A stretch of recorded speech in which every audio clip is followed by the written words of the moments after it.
Chapter 13 of Psychopomp Drive. Written by Janeen Leese-Taylor. Read aloud by Skaya Simaru.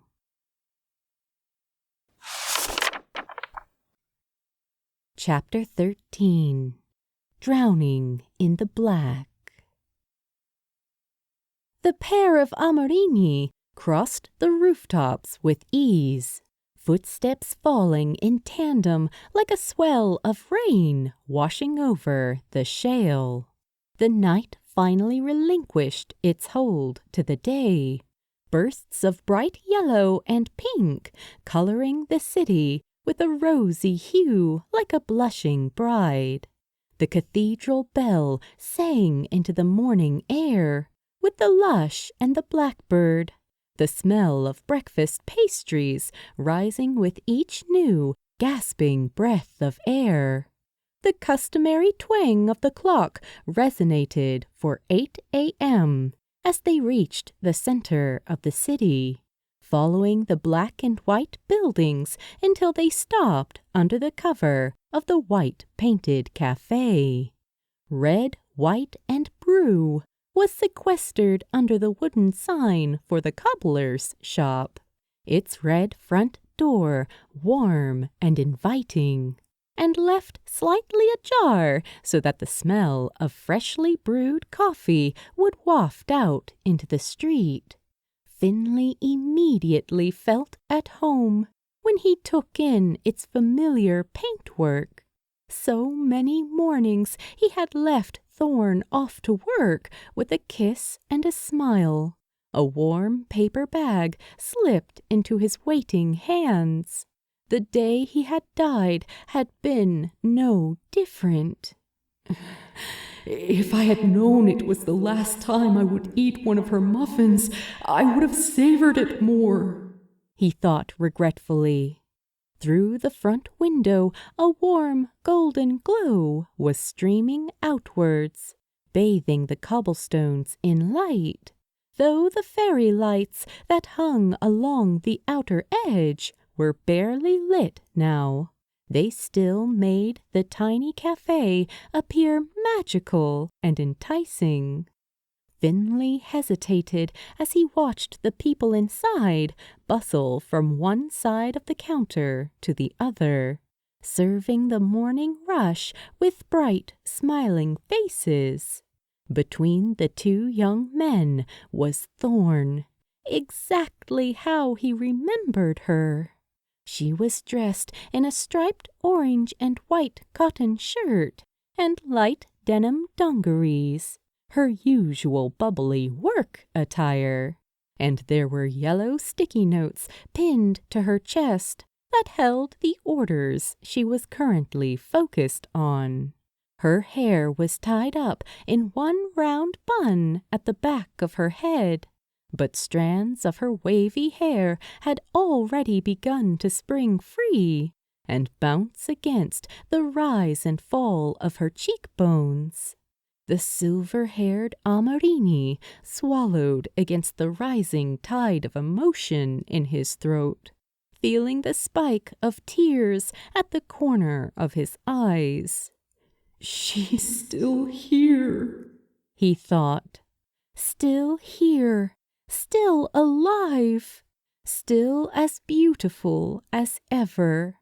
She floated from table to table like a hummingbird, small and perfect in her every action. He wanted to reach out to her, wanted to feel his fingers brushing the hair back from her face. He remembered her smell, the warmth of her skin, could lose himself in the feel of all that she was. He took a tentative step forward and felt a hand firmly grasp his shoulder. When he blinked, the spell was shattered, and he was back in the street, a light mizzling of rain beginning to fall on the filthy pavement. The cool wetness of the shower was slowly soaking into his hair, pressing it flat against his head. The hand on his shoulder gave a gentle, reassuring squeeze. "You can't," Rykart asserted, his voice as quiet as a whisper. Finley chewed on his bottom lip. "I know, Ryk, but she's right there." Vibrant and alive, and almost within his reach, the tears that he had been managing to hold at bay began to slide down his face. He felt his legs giving way, and he sank slowly down towards the cobblestones, feeling the dampness bleed through his trousers. "She's right there," he repeated. "Finley," Rykart breathed, kneeling down next to him. The touch of his hand felt 1,000 miles away. "It isn't fair," Finley mumbled, shaking his head as the rain began to blend with his tears. The salt made his eyes sting. "It isn't fair, Ryk. I love her, and she's right there." He felt the warmth of arms encircling him, and he gave into the embrace, clinging to the other spirit as he turned and buried his face in his shoulder. His hands clung to the back of the man's jacket. "I know, Finn," Rykart soothed, pulling the younger man in to shelter against the curve of his own throat. "Believe me, I know." Rykart had known when Finley had made the request just what it was that he was asking of him. He had tried to keep himself as distant from the feeling as possible, but he could already sense his carefully erected walls starting to crumble. "We need to leave now," he urged against the other man's jacket. He could feel the unrelenting swell of emotion building as if it were his own. He had been through this same event countless times before. There were no words that could calm the storm, no words that could ease the agony of this man's grief. "No more than it had eased my own," he thought. He ran his hands through Finley's damp hair and cradled his shaking body against him, leaning close to whisper, "The next patrol will be heading out soon." Finley loosened his grip and pulled back, his bright eyes red and puffy from his tears. He looked so much younger like this, more vulnerable than the person that he had come to know in the last few months. Memories rushed back to Rykart in an instant, of Micah banging at the gates of her old home, of Spectre screaming at a graveside, of himself, younger and more scared than he had ever been, standing outside of the home he had been murdered in and wailing at the sky. Though Rykart knew Finley would never be all right again, he still asked him softly, "Are you okay?" Green eyes met his, and the smaller man swallowed, his Adam's apple bobbing slowly at the action. Can I just do one thing before we go?" he asked in a small voice. Cautiously, Rykart examined his face. "You know the rules as well as I do, Finn. You know I can't let you speak to her." "I know," he answered, then added, "I won't speak, I promise." "All right," Rykart relented, releasing his hold of the man to allow him to stand. "But be quick." Crossing the space that separated them from the coffee shop, the slender form of Finley Evans pushed the door open ever so slightly and reached inside.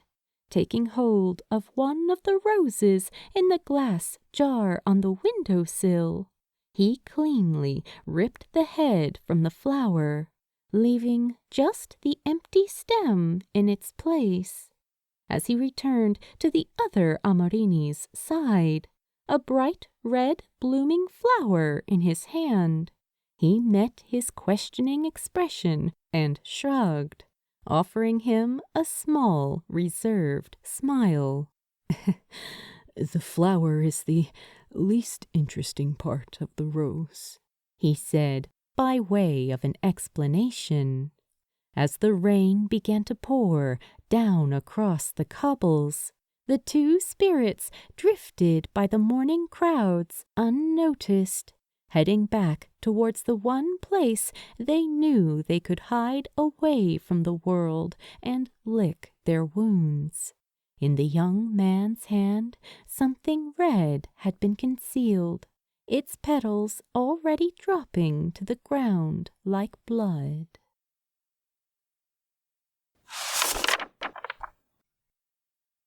Evening arrived with a suddenness that was startling, and Finley groaned as he curled into a ball on the bed. He pulled his knees in against his chest as the alarm began to blare at him from the bedside table. He reached out blindly for it, his fingers brushing against something that was pillowy and soft beneath his fingertips. Turning over on top of the mattress, the flash of crimson made him frown. Alone on the bedside table, without a leaf or a stem to accompany it, was the already wilting head of a rose. He narrowed his eyes at it as he silenced his alarm, reaching out to hold the wilting flower in the palm of his hand. He dropped his bare feet towards the floor and sat upright on the edge of the bed. Darkening around the edges, it had only taken a few days for the flower to begin to die in the in-between. Part of him hated the sight of it, but the other part of him couldn't bear to throw it away. He thought that seeing Thorn would make it hurt less, but it had only made the dull emptiness within him embed itself deeper. Even in sleep, he wasn't free of the memory of her, the smile she wore when she thought no one was watching, her hands in motion as she rolled the fresh, warm dough in the cafe, the speckles of white flour that clung to her dark skin, the way it always made her hands so soft. True to his word, in the weeks since their meeting, Reichardt hadn't said anything to the other Amarini. When they were on patrol together, he would often steer the group past the red, white, and brew, just so that he might catch a glimpse of the woman inside, shooting him knowing glances, but never saying a word. Sightings of corruptors had been increasing with each passing day. Black, humming rivers flowing through places where humans congregated. It seemed like only a matter of time before the fuse was lit, igniting tensions on the sleepy English streets. The Amarini remained on high alert, sharing patrols that looped back and forth above the city at rest. Pulling up his own dark hood, Finley followed Spectre, Scrappy, and Abby towards the inner city. The rain had been relentless for days, washing over the dimly lit streets like a tidal wave meant to wash away the grime of a working week that clung to the ancient stone. It bounced off the rooftops and flooded the drains, soaking the Amarini right through to their dolls. amidst the rustling and banging sounds of the rain. A near silent hiss permeated the wakening world. Whispers, as soft and constant as white noise, filtered through every side street, and Finley could pinpoint the instant the others heard it as well.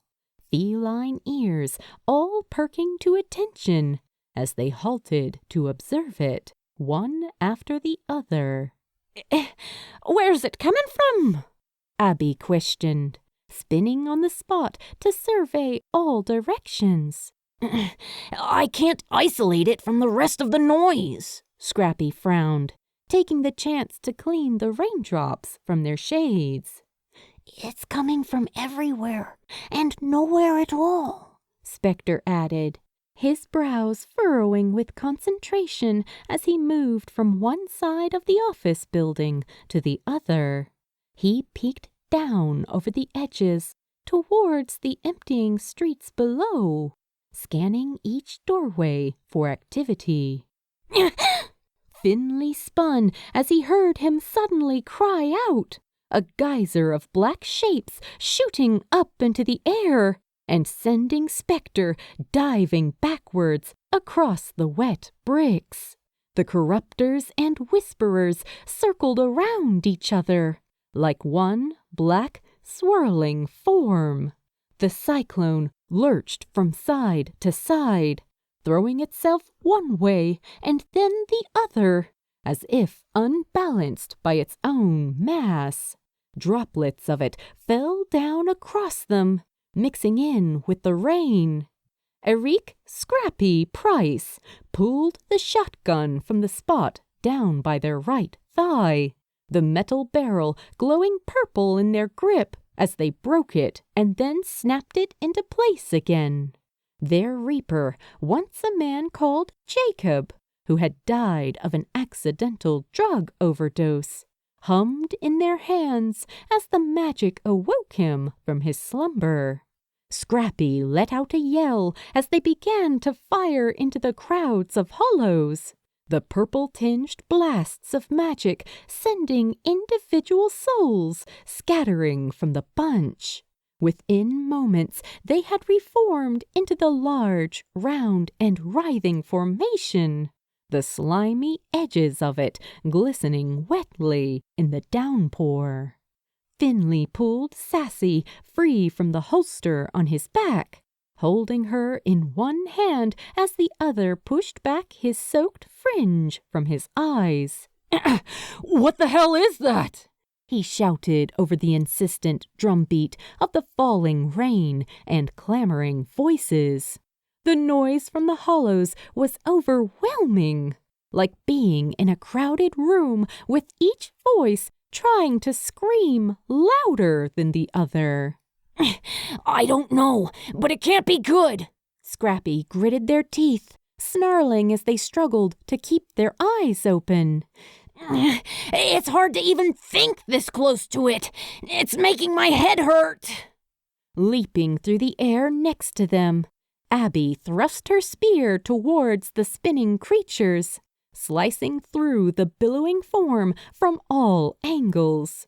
The hollows that fled her attack rushed to return to the core of the abomination, like a school of fish closing ranks. Abby swore as she landed back on the rooftop again. She bounced from one foot to the other anxiously as she tried to scrub the black dots that had stuck to her skin. Fuck! My bloody spear just passed right through it! You can make it end. Such power. Let me take your pain. They sound hungry, Spectre noted as he peeled himself up off the ground again. They're chasing something bigger, but they're afraid of it. They want the scraps for themselves. Unlike the other Amorini, Spectre did not have a reaper of his own. Once, Reichardt had referred to the man as a sensitive, a person that was able to communicate with lost souls. Standing in the center of the rooftop, the pale-skinned youth stretched out both his hands, as if trying to reach out and grasp the shapes in front of him.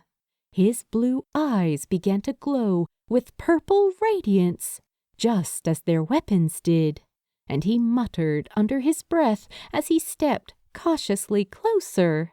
The light began to travel down his neck and along his arms, extending out and around his hands like a translucent mist. Finley watched with awe as the Amorini moved closer, the mist flowing out and around the shape of the hollows like a vast net.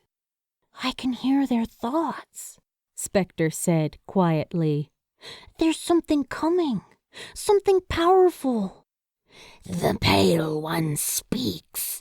He thinks that he knows us, but we are not his friends." Do you think it's the Destroyer? Finley shouted, twisting to eye his companions. His tail darted from left to right at his side, the dark fur there drenched right through. "Whatever it is, it's nearby," Spectre continued, without breaking stride. "The creature they're chasing is on its way to this location. They can sense it." "Hungry, so hungry. We must feed." "If it's the Destroyer, we have to go for backup," Scrappy interjected, fidgeting with their weapon anxiously as they began to back away. "Something like that.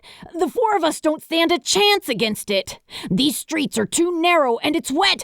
So much can go wrong and—" "Easy, Scraps," Abby called back, rushing over to her companion as she reached into the pocket of her jacket.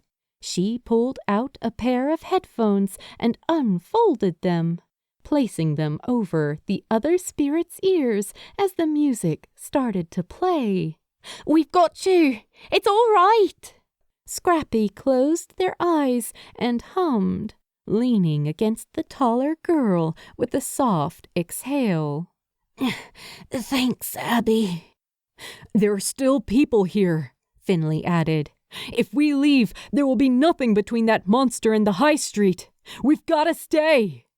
He looked back towards the town, along the gray line of the walls and towards the west gate. Alongside the dark waters of the River Dee was a small black and white schoolhouse concealed behind green vines and an old oak tree. Finley couldn't help the almost magnetic way that his eyes were pulled back through the town and towards it. The door listed the number 1, the only residential property on a street filled with charity shops and bars. The sound of karaoke crossed the street to mingle with the chatter from the Tesco's, the week winding to a close in the same way that it always did. He knew that Thorne would be there, sat at their small heater in the living room, with a cup of tepid tea and a novel. He had memorized the way the sun caressed her skin and hair, how she would leave out lactose-free milk for the feral cats that would visit their enclosed garden. Luckily, the love of his life had always been a cat person. "What if we let it away from here?" he suggested. "No!" the voices screamed. "There is blood to be had. We will bathe in it, taste it. We hunger for it." Abby raised her head. "Lead it away? To where?" Finley pointed back towards the city center. "There's a building site back this way, around the old mall," he answered. "We draw the Whisperers and the Corruptors there. The workmen are long gone for the weekend. The Destroyer is bound to follow this many souls if they're all in one place." "All right, I'm on board," Abby agreed. She reached forward to take a hold of Scrappy's shoulders. Did you catch that? The dark-skinned spirit nodded. Lead the way. Spectre slowly retreated from the spinning silhouette of the hollows, his lighter-colored ears perking upwards as the glow of his eyes faded. He gave Finley a thumbs up. If we go, they will follow. This had better work, Scrappy hissed nervously as they pulled their gun in close to their chest.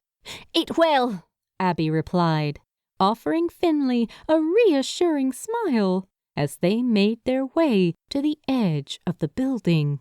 Finn's got this. Finley followed them as they leapt towards street level, sensing the shadow of the hollows as they lumbered close behind. The shrill voices of the corruptors grew louder as they gave chase, like the act of following them had only increased their bloodlust. The whisperers howled and slithered on the edges of the formation, slinking in and out of view like smoke over water.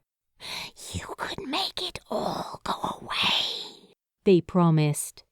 You could see her again. He ignored the fire those words ignited in the pit of his stomach and rushed towards the chain-link fence, gripping it tightly and pulling himself up and over it. He rolled as he dropped, taking off in a run as soon as he righted himself again. Green eyes were guided by the path drawn out by the fence. He spotted Scrappy across from him and signaled to them with a wave, nodding towards the wide space at the very center. Flat with new concrete blocks, the lot was left mostly free, with only a few stray cones and a bright yellow digger taking up residence in the far corner. He swiveled to let his eyes take in their location, assuring himself that this was the only possible option. "Spread out," he ordered. "Try to keep it trapped in the middle." The dark shape of the hollows began to extend outwards, the clamoring voices growing into a crescendo of high-pitched screeches. They moved and swirled around the mass, weaving themselves into the intricate fabric of the shadowy form. When they realized that they were surrounded, they began to speed up, their motions growing more and more frantic. Finley pulled his cat-like ears in against the sides of his head, covering them with his hands as they started to ache. Across the lot from him, he noticed the way that Scrappy turned up the volume on the side of their headphones. What do we do now? Abby shouted, pinning her ears and squinting against the onslaught of information. I can feel a huge power source, Spectre cried out from next to her, his tone fearful and frantic as he looked up at the sky overhead. But I can't tell which direction it's coming from. The building site began to warp and change before their eyes, black goo oozing out of every object around them, like blood pouring from an open wound. Finley jumped back from it, climbing up the sides of the makeshift office space as the darkness rushed towards him like a thick, viscous ink. He cried out as it dove for his feet. The waves crashed over him, dragging him forcibly downwards and through the ground as a startled cry erupted from his lips.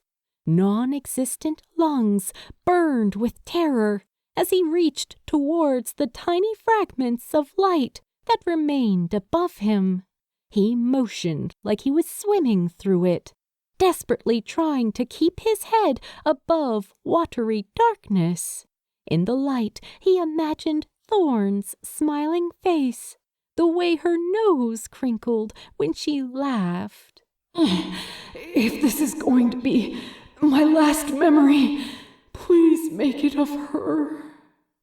And then he blinked, and the world came back to him with a flood of eerie silence and a gasping breath. It's gone, Spectre realized, interrupting the stillness as he sat up on the floor next to him. His eyes were wide and staring, as blue and as vast as the ocean. His hands reached out to touch his chest, and then the ground around him. With a breathless stammer, Finley slowly bent down to pick up his reaper from where it lay discarded on the stone, dusting off the hilt as Sassy whispered softly, The hollows, Finn. It took every last one of them.